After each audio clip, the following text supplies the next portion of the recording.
भारत का इतिहास कई वीर और प्रतापी योद्धाओं से भरा हुआ है, जिसमें हमें सम्राट अशोक, छत्रपति शिवाजी महाराज, महाराणा प्रताप और राणा सांगा जैसे वीर योद्धाओं के बारे में जानने को मिलता है।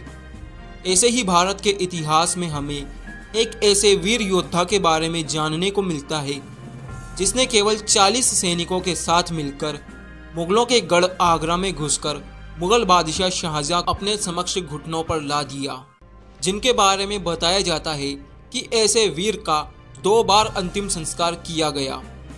यह एक ऐसा वीर था जिसने मारवाड़ के शासक अमर सिंह राठौड़ के शव को मुगलों के बीच आगरा के दुर्ग से निकालकर उनकी रानी को सौंपा। इस पराक्रमी योद्धा के बल पर लोगों को इतना विश्वास था कि एक सेठ ने केवल इस योद्धा के मूंछ के एक बाल पर कई लाखों का कर्जा दे दिया। आज हम उसी योद्धा के बारे में बात करने जा रहे हैं, जिसका नाम है बल्लू चांपावत।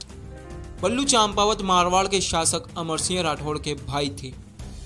वही अमर सिंह राठौड़ जिसने भरे दरबार में शाहजहां के मीर बख्शी सलावत खान का सर धड़ से अलग कर दिया, जिनके बारे में कहा जाता है कि पाव शेर कतार से पूरा मुगल दरबार हिला दिया था।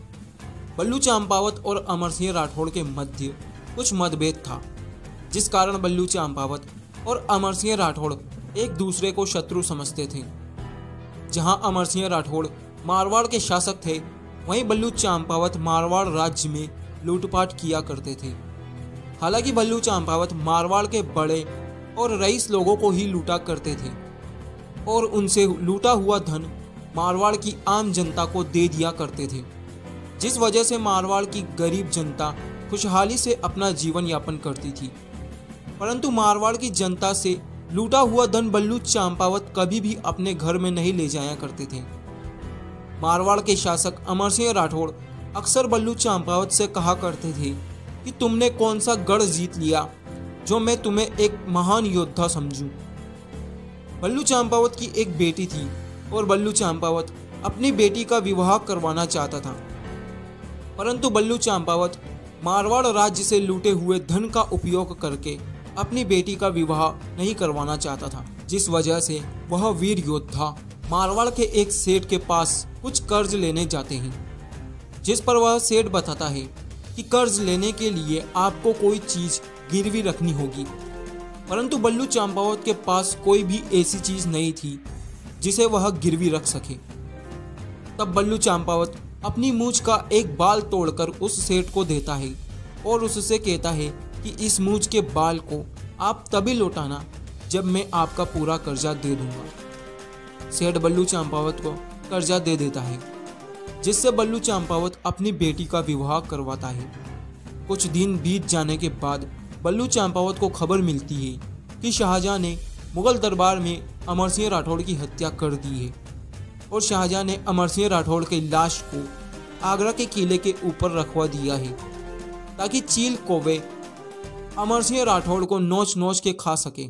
और कोई भी ऐसा व्यक्ति नहीं है जो अमर सिंह राठौड़ की लाश को लेकर आ सके, जिससे अमर सिंह राठौड़ की पत्नी सती हो सके। तब अपनी शत्रुता को भुलाकर बल्लू चांपावत केवल 40 सैनिकों के साथ अमर सिंह राठौड़ की लाश को लेने के लिए आगरा के किले पर हमला कर देते हैं। बल्लू चांपावत मुगल सैनिकों को काटते हुए आगरा के किले में जाते हैं और महान अमर सिंह राठौड़ की लाश को अपने कंधे पर उठाकर आगरा के किले की दीवार को घोड़े समेत कूद जाते हैं। इसके बाद वह अपने सैनिकों को अमर सिंह राठौड़ की लाश देते हैं और कहते हैं कि आज मैंने एक गढ़ जीता है। इसके बाद सैनिक अमर सिंह राठौड़ की लाश को लेकर रानी के पास आए और रानी अमर सिंह राठौड़ की लाश के साथ सती हुई।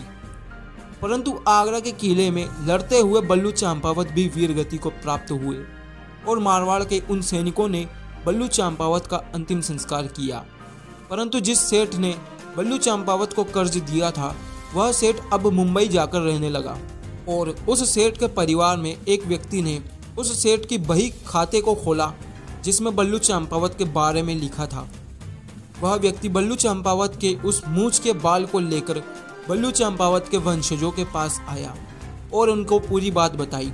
तब उन वंशजों ने बताया कि हम अपनी पूरी जमीन जायदाद सब कुछ बेचकर आपका कर्जा चुकाएंगे और आप हमें यह मूंछ का बाल दे दीजिए। जिस पर वो उस व्यक्ति ने उनका बड़ा सम्मान करते हुए उस कर्ज को माफ़ कर दिया और उस मूंछ के बाल को उन वंशजों को लौटा दिया। इसके बाद उन वंशजों ने बल्लू चंपावत के उस मूंछ के बाल का पूर्ण रूप से अंतिम संस्कार किया। वीडियो अच्छी लगी हो तो लाइक करें और चैनल को सब्सक्राइब करें।